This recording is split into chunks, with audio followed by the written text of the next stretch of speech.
El valor de la profundidad de las escrituras para ser agentes de cambio en la sociedad de hoy. Créanme, hermanos, que ha sido un tema que me ha sacado canas verdes, un tema que me ha tenido dando vueltas en la cabeza por mucho tiempo. Tenía muchas ideas que presentar, pero espero poder comunicar lo que el Señor puso en mi corazón, traerles para ustedes esta noche. Y pensando en agentes de cambio, ¿qué es ser un agente de cambio? ¿Cómo nosotros podemos ser agentes de cambio en el mundo en el que vivimos hoy? Mencionábamos no hace mucho que el mundo, la sociedad actual, tiene otras necesidades, busca otras cosas, pero a la vez también la sociedad actual es bastante corrupta, es bastante dañada, hay mucha violencia, hay opresión, hay guerras, rumores de guerras. ¿Cómo nosotros podemos ser agentes de cambio en un mundo como el de hoy? Y bueno, pensando en qué es ser agente de cambio, yo encontré unas cuantas definiciones en el diccionario.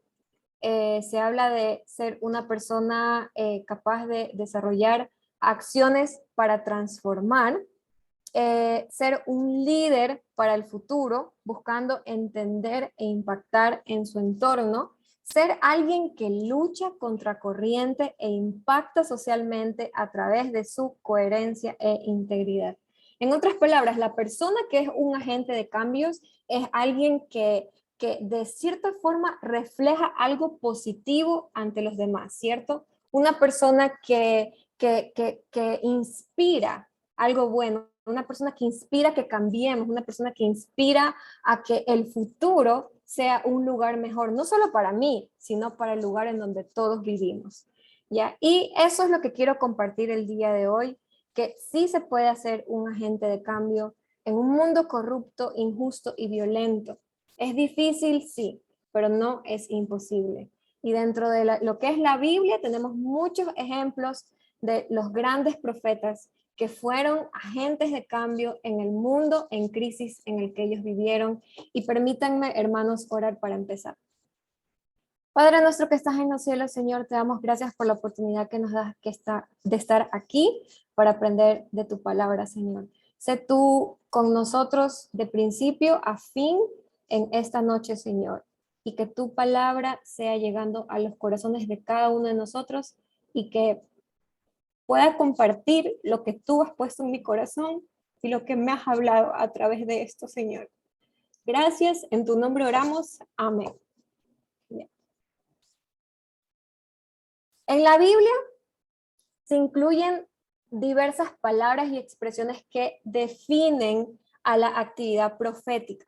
Y vamos a empezar hablando qué es un profeta. Vamos a hablar mencionando o recordando lo que es ser un profeta. Los profetas en la Biblia tienen diferentes nombres. En algunos lugares los vamos a encontrar como visionarios, en otros lugares de la Biblia lo vamos a encontrar que se mencionan que ellos son hombres de Dios, también se les llama vidente, mensajero, ¿cierto? Y para que vean que no estoy mintiendo y no me lo estoy inventando, vamos a ver unos cuantos ejemplos en la Biblia. Segunda de Samuel 24:11, en la versión Reina Valera 1960, dice: y por la mañana, cuando David se hubo levantado, vino palabra de Jehová al profeta Gad, vidente de David, diciendo, y ahí se anuncia, ¿no? Amós 7:12, y Amasías, hijo de Amós, y Amasías dijo a Amós, vidente, vete, huye a tierra de Judá y come allá tu pan y profetiza allá. Segunda de Reyes 1:9, la sección final, ¿no? Y el capitán le dijo, varón de Dios, refiriéndose a Elías, el rey ha dicho que desciendas. Bueno, todo esto les pongo para que ustedes, en sus propias palabras, con el conocimiento que ustedes tienen, me traten de definir lo que es un profeta. Y para esto vamos a hacer una pequeña actividad. Vamos a ir a este enlace que les voy a poner en el chat. No, si usted no sabe cómo ingresar a este enlace, no se preocupe, solamente háganlo los que puedan. Van a encontrar una pantallita que dice aquí qué es un profeta. es un Jamboard que vamos a utilizar. Ya. Acuérdense que nosotros acabamos de mencionar que en la Biblia se habla que el profeta es un visionario, es un hombre de Dios, es alguien que le llaman vidente y es un mensajero. Esas son las palabras que se utilizan en la Biblia o en el Antiguo Testamento para referirse a la actividad profética. Vamos a ir a el Jamboard haciendo clic en este enlace y se va a abrir una pantallita que ya les voy a mostrar. Un segundo. ¿Qué es un profeta? ¿Cómo usted va a poner su respuesta aquí? Una vez que se le abre la pantalla, usted va a hacer clic aquí, en esta icono de aquí. A ver, déjenme ver si puedo mostrarles. No. Ya. Aquí. En esta sección de aquí, van a hacer clic ahí. Y se les va a abrir una pantallita así.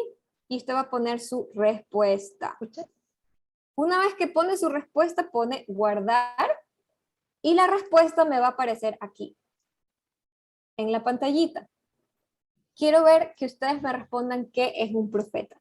Si no puede ingresar, no se preocupe.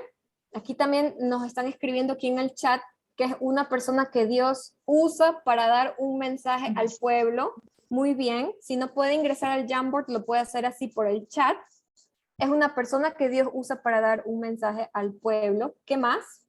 Un anunciador. ¿Alguien más tiene una respuesta que pueda escribir aquí en el chat?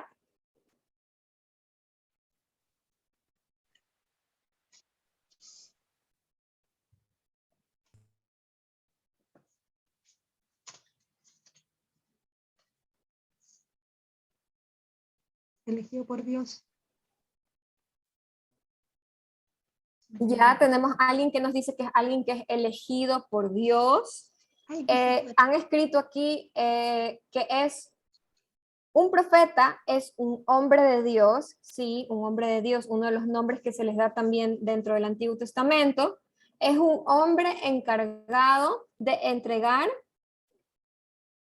¿Cuál es la voluntad de Dios? ¿Ya?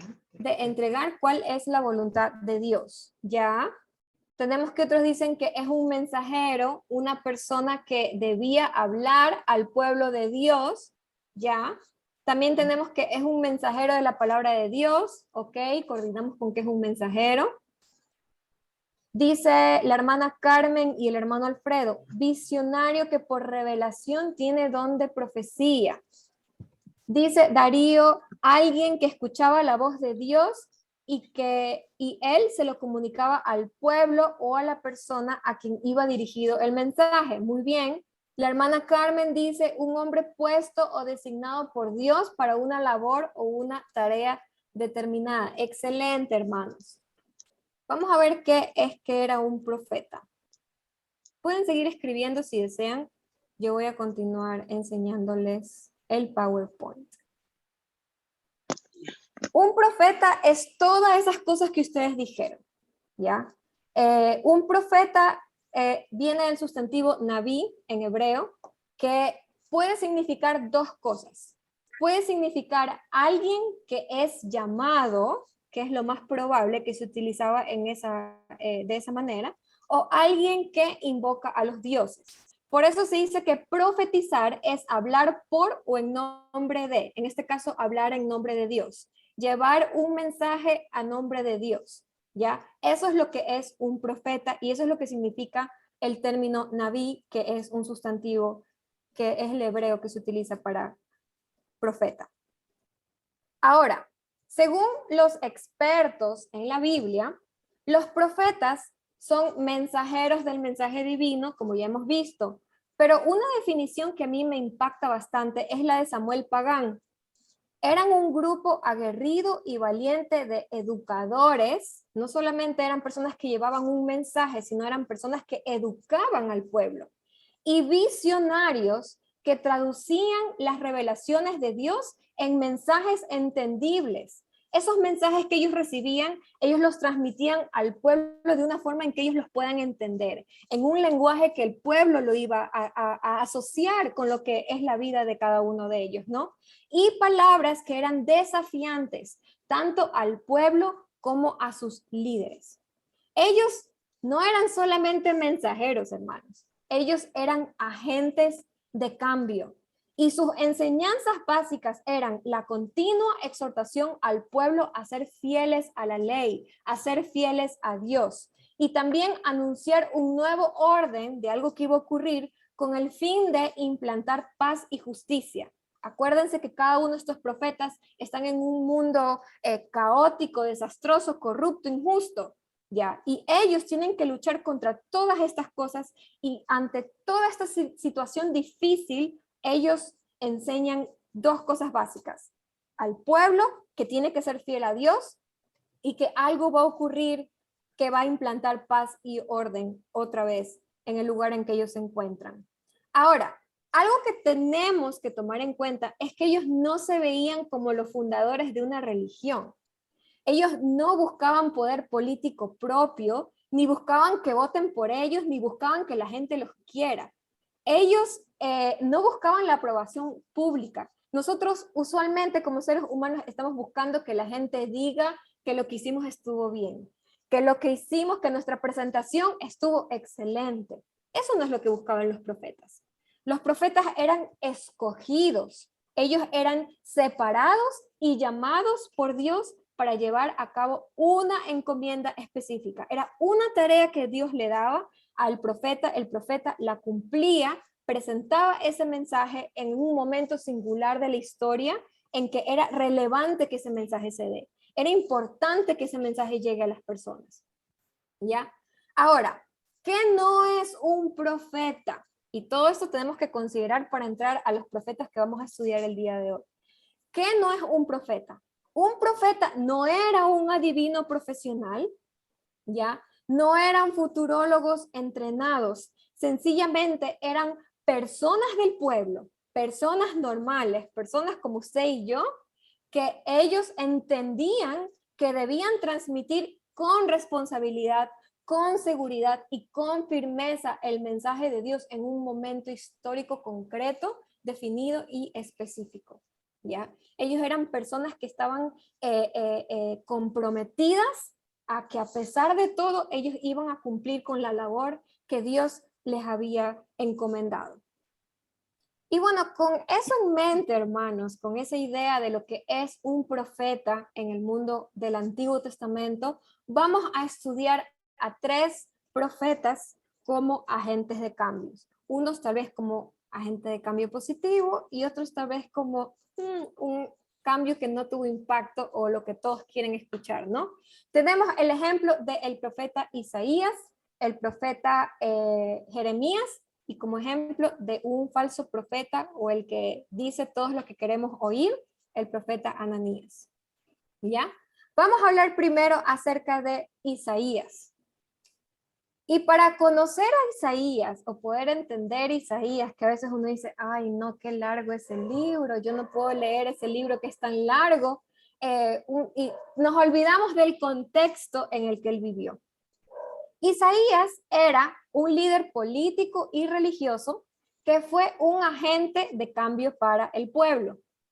Este profeta vivió a finales del siglo 8 a inicios del siglo 7, o sea que él más o menos su labor fue entre el 792 al 686 a.C. Importante tomar en cuenta que él era un profeta de Judá. Acuérdense que el reino de Israel se divide en el reino del norte, que toma el nombre de Israel, y el reino del sur, que es Judá. Isaías pertenece a ese reino, ¿ya? Su nombre significa Jehová es salvación, o el Señor, que eso es lo que significa Jehová. El Señor es salvación. Ya, es bastante interesante que los estudiosos del mundo antiguo pueden determinar que la labor de Isaías era la de un consejero real. ¿Se acuerdan del profeta Natán? Cómo él tenía que hablarle al rey David y decirle las cosas que él no estaba haciendo bien. Más o menos esa era la labor del profeta Isaías. Él era un consejero real, un líder religioso. ¿Ya? Él era alguien bien conectado, con una posición bastante alta, no cualquiera podía entrar y hablar con el rey, no cualquiera podía ser educado en el mundo antiguo. Y a veces no ponemos un profeta Isaías en nuestras fotitos, como que, ay, el pobre profeta Isaías, que parece un pobre mendigo sufriendo ahí. No, el profeta Isaías era un líder político y religioso del mundo antiguo. Ya, algunos incluso creen que él era de ascendencia real.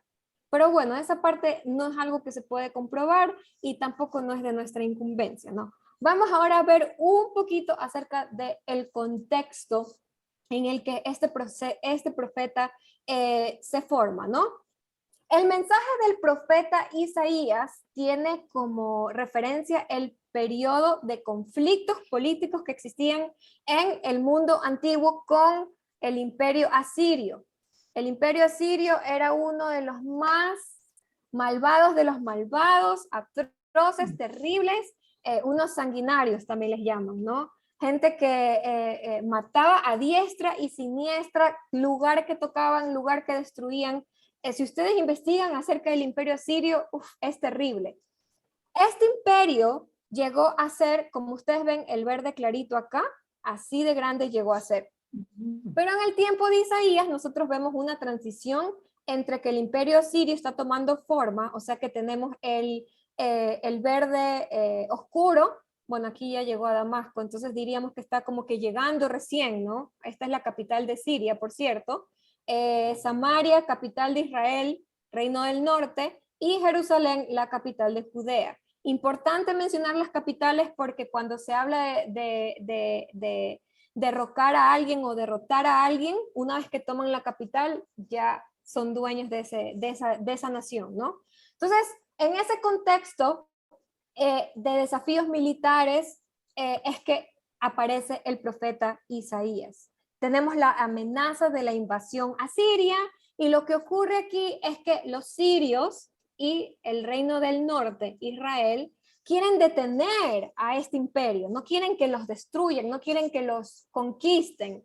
Entonces ellos dicen, tenemos que luchar contra ellos, y quieren que Judea o que Judá se una a ellos en la batalla para enfrentarlos. El rey de Judá, que en ese tiempo era el rey Acaz, no quería hacer eso.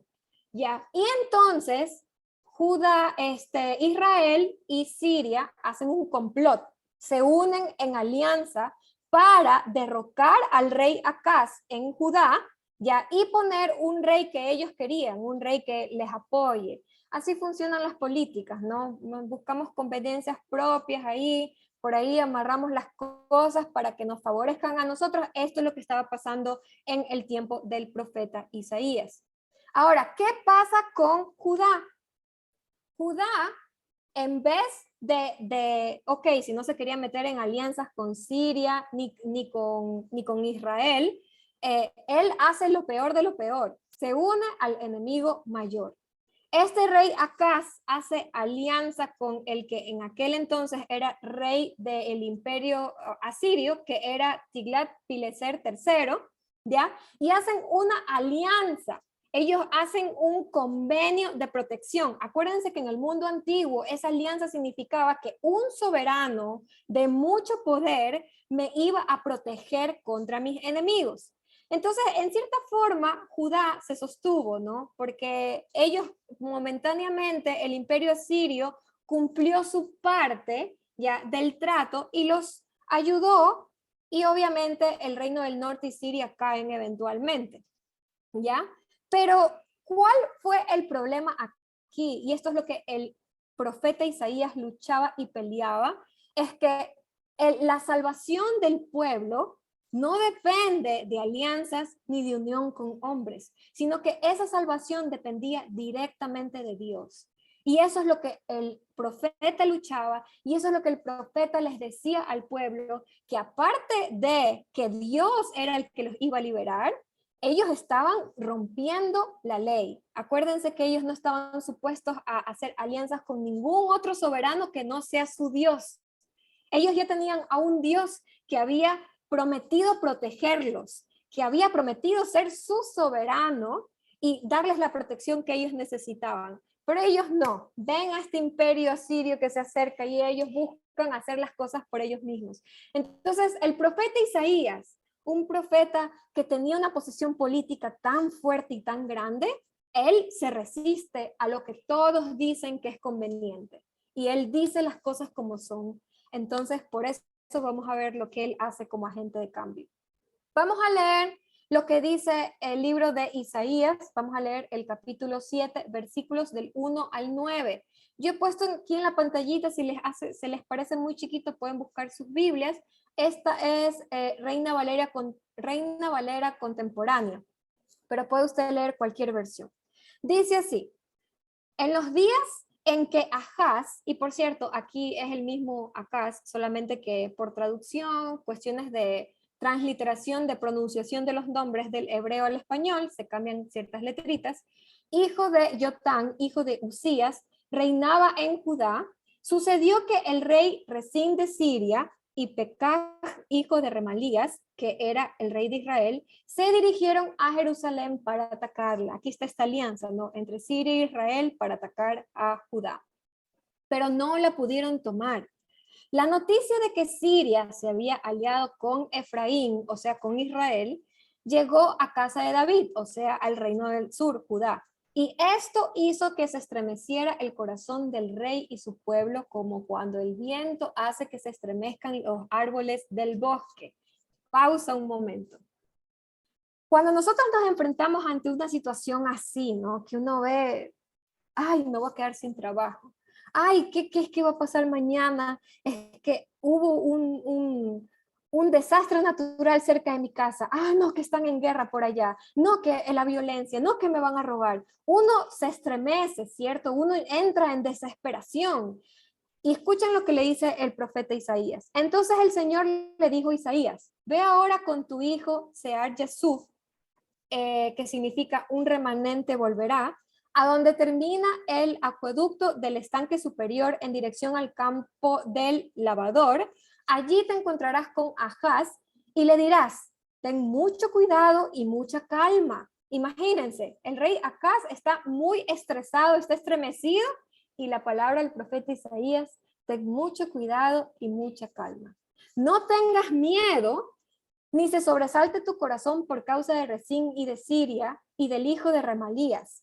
Ellos arden de ira, pero no son más que el humo de 2 tizones apagados. Los tizones son esas plantas que cuando se prenden hacen mucho humo, pero que en realidad no, es como el dicho que perro que ladra no muerde, más o menos esta es la idea aquí, ¿no? El sirio se ha puesto de acuerdo con Efraín y con el hijo de Remalías para hacerte daño. Ha dicho: vayamos contra Judá para aterrorizarla. Nos la repartiremos y pondremos por rey al hijo de Tabel. Pero Dios el Señor dice así: eso no tendrá éxito, ni será así. Ciertamente la cabeza de Siria es Damasco, o sea, una vez que llegan a Damasco, ¡boom!, murió Siria. Y la cabeza de Damasco es Resín. Por dentro de 65 años, Efraín, o el reino del norte, será destruido y dejará de ser pueblo. Y la cabeza de Efraín es Samaria, y la cabeza de Samaria es el hijo de Remalías. Si ustedes no creen esto, tampoco permanecerán.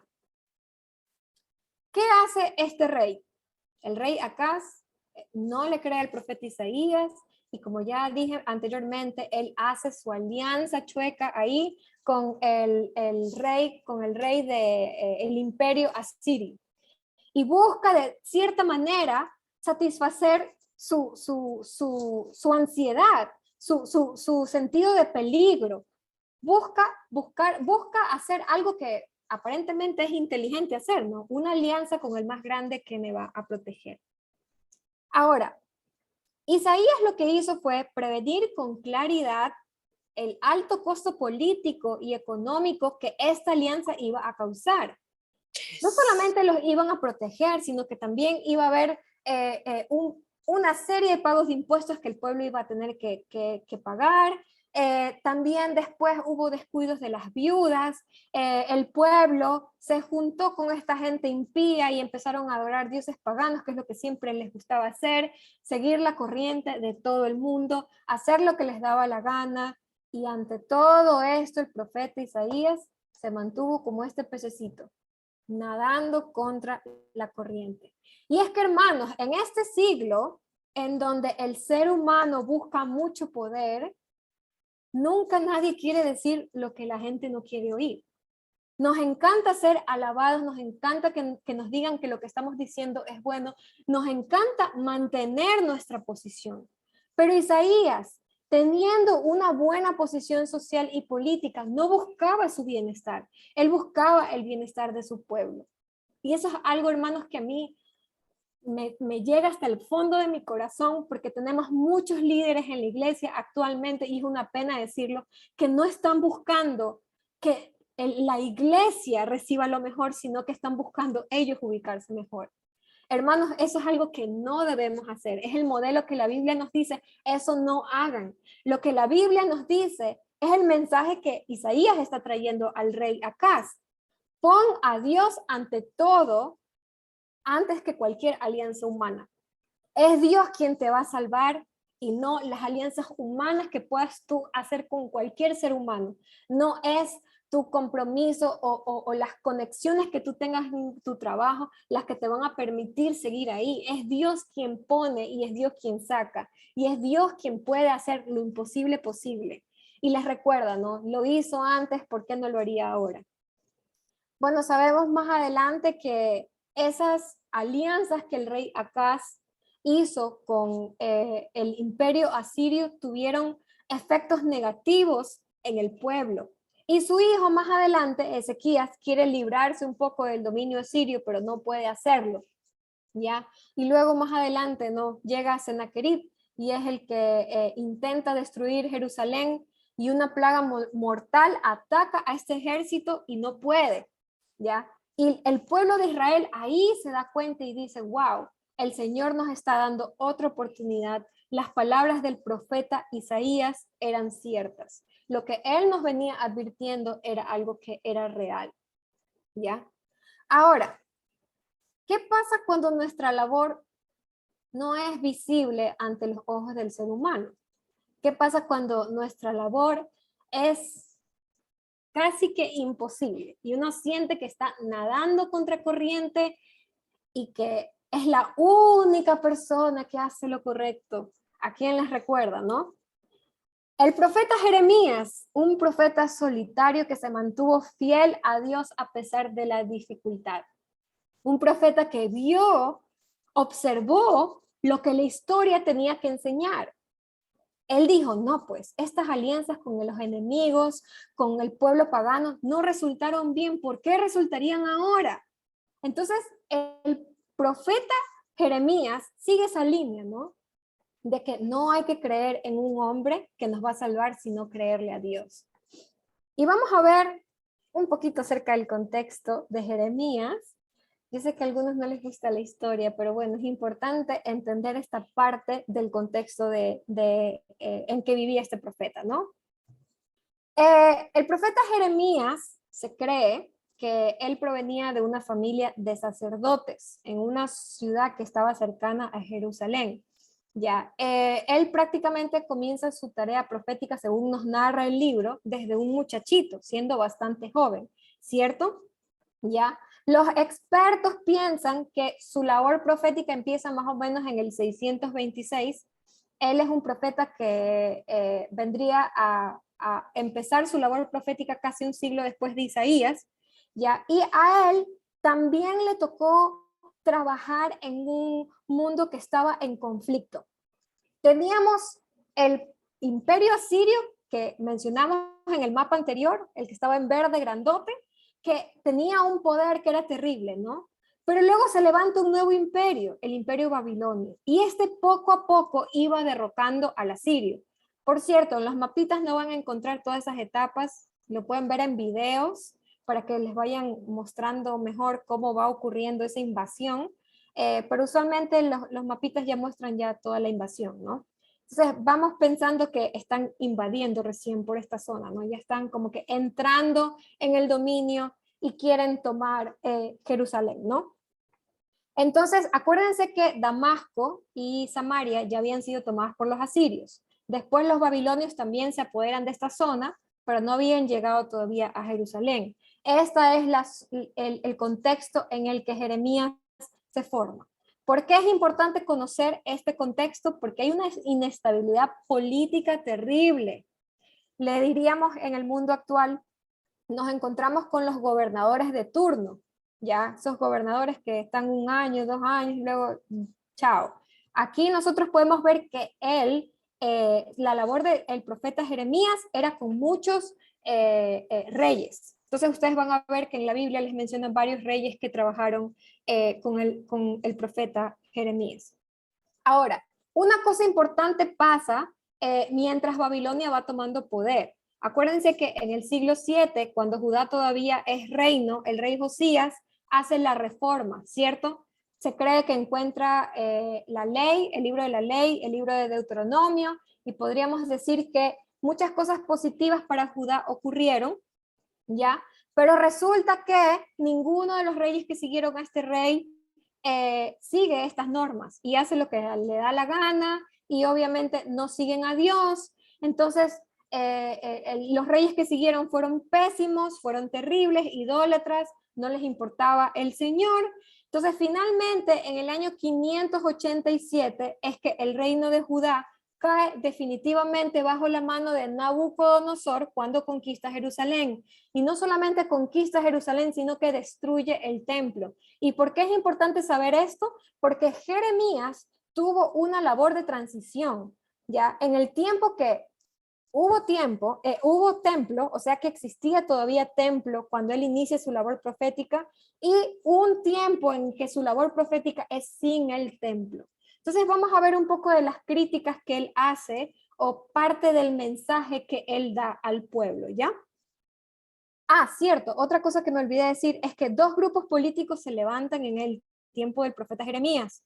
Un grupo político buscaba la alianza con Babilonia, o sea, decían, ah, no, ya dejemos que ellos nos dominen, no nos rebelemos, hagamos lo que ellos dicen, y otro grupo, en cambio, decía, tenemos que aliarnos con Egipto para detener este desastre.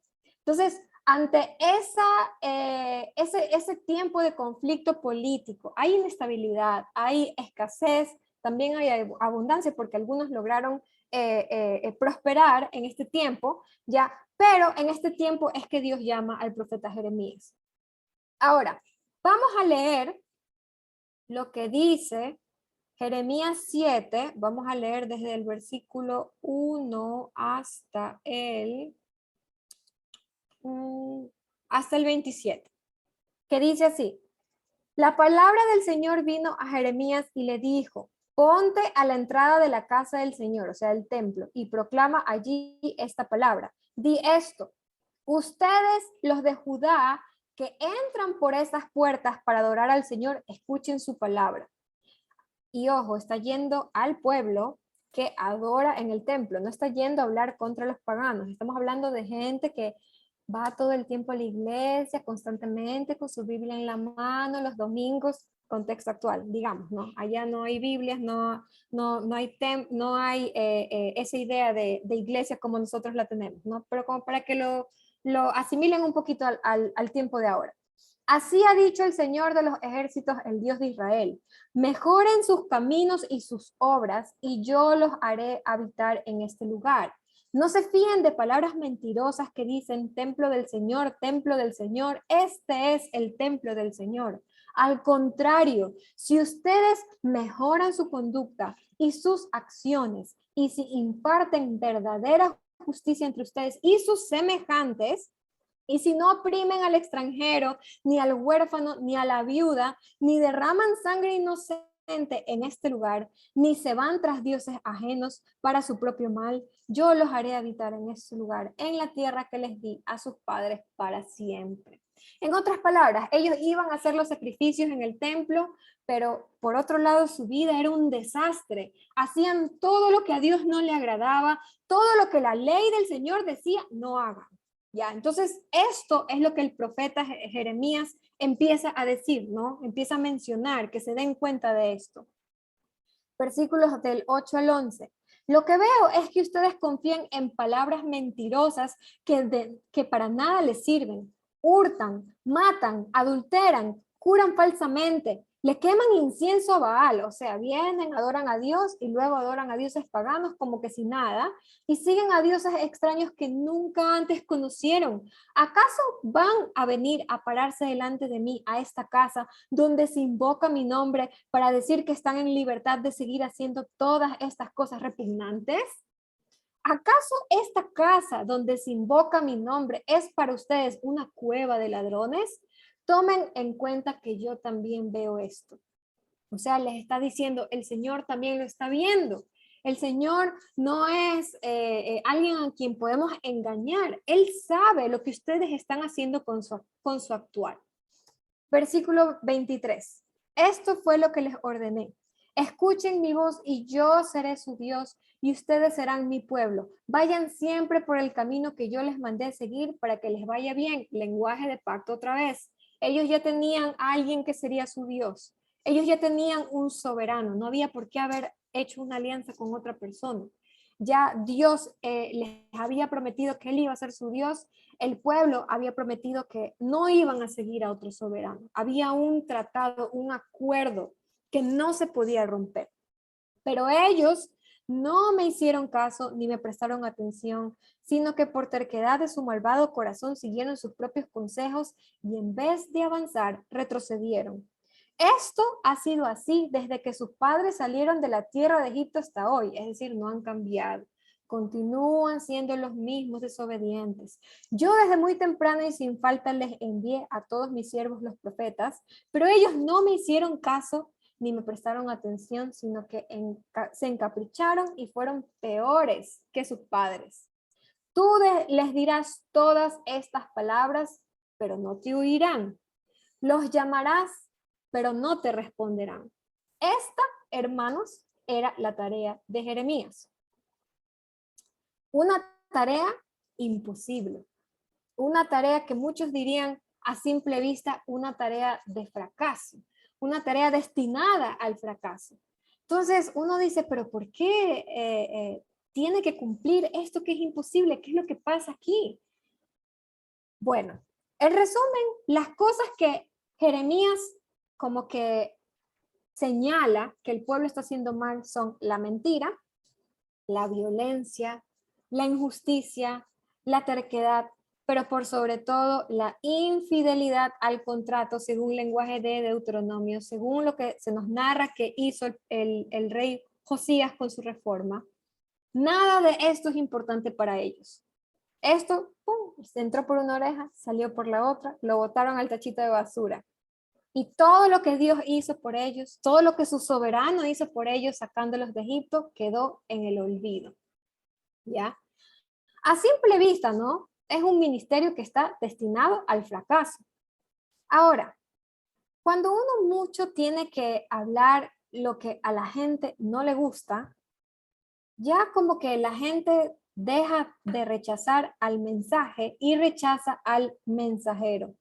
El mensaje de Jeremías es esencialmente un mensaje de reproches, un mensaje de acusaciones, un mensaje de advertencias y reclamos que la comunidad no veía con buenos ojos. ¿Y quién ve con buenos ojos los reclamos o acusaciones? ¿Quién ve con buenos ojos cuando a uno le quieren corregir algo que está haciendo mal? Cuando yo estoy dando mis clases, hermanos, yo les confieso, leo los reviews de los estudiantes. Bueno, algunos sí son buena gente, otros son bien mala gente y escriben cosas muy duras, pero duele, hermanos, duele. Entonces, imagínense estar constantemente hablando sobre un mensaje que es rechazado, ¿ya? Y obviamente a la gente como no le gusta oír eso, nos volvemos nosotros en los rechazados, ¿no? Entonces, vamos a ver la queja de Jeremías, y esto es interesante que leamos, y me dirán, hermano, ¿usted por qué lee mucha Biblia? Pues que hermanos, es que aquí está lo importante, el corazón del mensaje de Jeremías. Uno dice, ¿por qué cumpliría él su labor de fracaso, entre comillas? ¿Por qué él seguiría predicando o llevando ese mensaje de lo que Dios le estaba diciendo que diga que iba nadie a escuchar?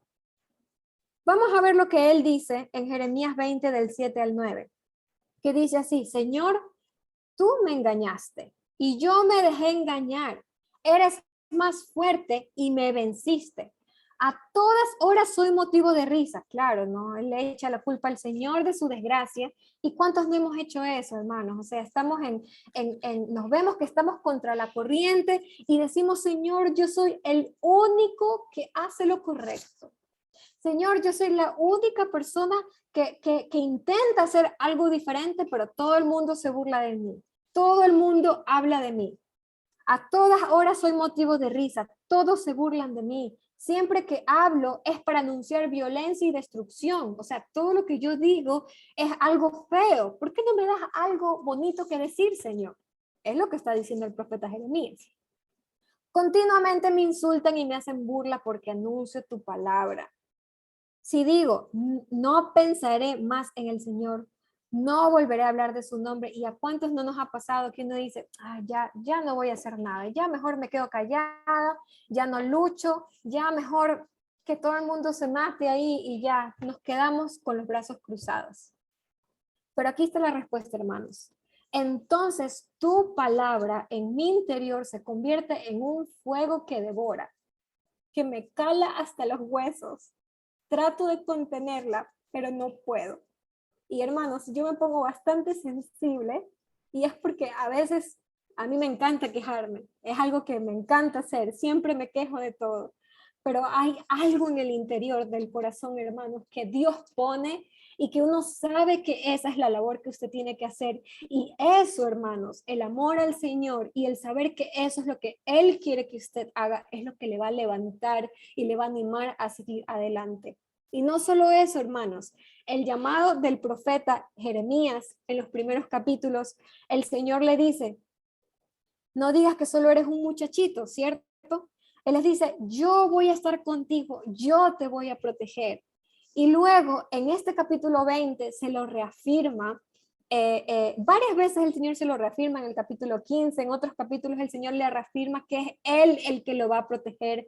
Pero en Jeremías 20, Él recién lo entiende y dice, pero a pesar de todo, Señor, tú estás conmigo como poderoso guerrero. Eso hará que mis perseguidores tropiecen y no logren vencerme. Quedarán grandemente avergonzados y no lograrán triunfar.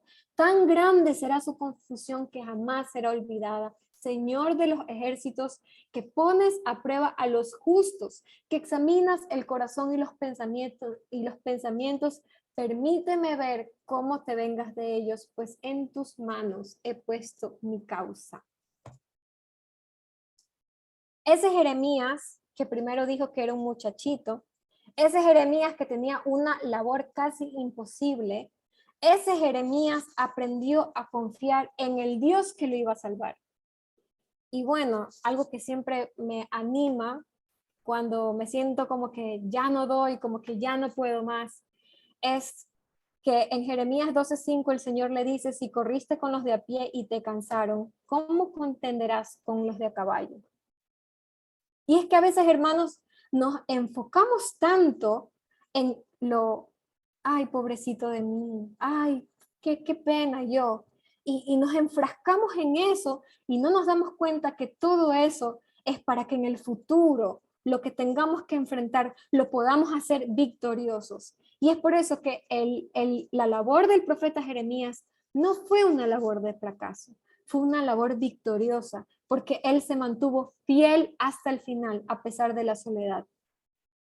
El profeta Jeremías, como agente de cambio, fue alguien que fue rechazado, alguien que experimentó la soledad del ministerio, porque hermanos, el ministerio es muy solitario.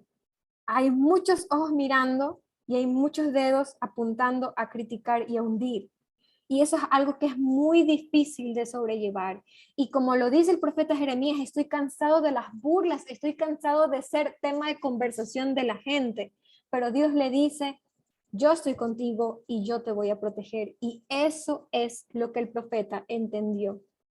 Cada uno de nosotros a veces se dedica a ver la prosperidad de los impíos y se dedica a quejarse. Tenemos un proceso en el que hasta que lleguemos a donde Dios nos quiere, nos vamos a caer, nos vamos a equivocar, pero llegará un momento en que podamos entender y nos levantemos y digamos, tú estuviste conmigo y ahora lo entiendo. Jeremías se mantuvo fiel a pesar de la dificultad. Y bueno, como último ejemplo de profetas, tenemos al profeta Ananías. Este es el profeta que da el mensaje que todos quieren oír. Y vamos a leer un poquito acerca de lo que él hace. Y lo tengo aquí en mi pantalla, pero me olvidé qué versículo es, creo que es el 28, capítulo 28, si no me equivoco. Si no, pueden seguirlo aquí en mi pantallita, que dice, en el 5º mes de ese mismo año, es decir, el año 4º, al principio del reinado de Sedequías, rey de Judá, el profeta Hananías, aquí también, hermanos, Reina Valera contemporánea hace el cambio de las H por la J, por el sonido de las palabras en hebreo, pero no es que están cambiando el nombre del profeta ni nada, ¿no? Hananías, hijo de Azur, que era de Gabaón, habló con Jeremías en la casa del Señor, delante de los sacerdotes y de todo el pueblo, le dijo, así ha dicho el Señor de los ejércitos, el Dios de Israel. Voy a hacer pedazos el yugo del rey de Babilonia y dentro de 2 años haré que vuelvan a este lugar todos los utensilios que Nabucodonosor, rey de Babilonia, tomó de mi casa y se llevó a Babilonia. No haré que vuelvan a este lugar Jeconías, hijo de Joacín, rey de Judá, y todos los de Judá que fueron llevados a Babilonia, porque voy a hacer pedazos el yugo del rey de Babilonia. Al fin, un mensaje positivo. Al fin, algo bueno para el pueblo, a diferencia de Jeremías, no todo negativo. ¿No? Ustedes están haciendo mal. El otro viene y dice lo que todos quieren oír. Pero hermanos, este también es un tipo de mensajero que podemos ser. El tipo de mensajero que habla lo que todos quieren oír. El tipo de mensajero que no quiere desacomodarse. Al igual que Isaías, este señor tenía un puesto político de consejero de rey. Estaba ahí, dentro de los más grandes, dentro de la crema innata de lo que es el mundo antiguo. Y este señor predica lo que todos querían escuchar. El mensaje fácil, el mensaje que hace que les gustemos a todos, ¿no? Que caigamos bien y que nos mantengamos en esa posición y que voten por mí. Dicen que la iglesia no entra en política, pero a veces no sé qué decir, ¿no? Están buscando votos, que lo que yo diga sea algo que me mantenga en esa posición buscando alianzas con hombres. Los falsos profetas en el Antiguo Testamento se distinguían porque según Deuteronomio, acuérdense que en el capítulo 18 se habla de que si la profecía se cumple es porque ese profeta era verdadero, ¿ya? En este caso Jeremías después anuncia que este profeta iba a morir y Ananías muere, ¿no? Como un año después, algo así, ¿ya? Entonces la profecía de Jeremías resulta ser la verdadera y la de este señor resulta ser falsa porque nunca se cumplió. Otra cosa que había que revisar para saber si la profecía era verdadera o no. Si el profeta realizaba un anuncio profético y este se cumplía, pero el profeta llevaba al pueblo a adorar a otros dioses, el profeta no provenía de Dios. Eso está en Deuteronomio 18. ¿Ya? Entonces, acuérdense que en la ley se les indicaba a ellos cuando una profecía no era correcta.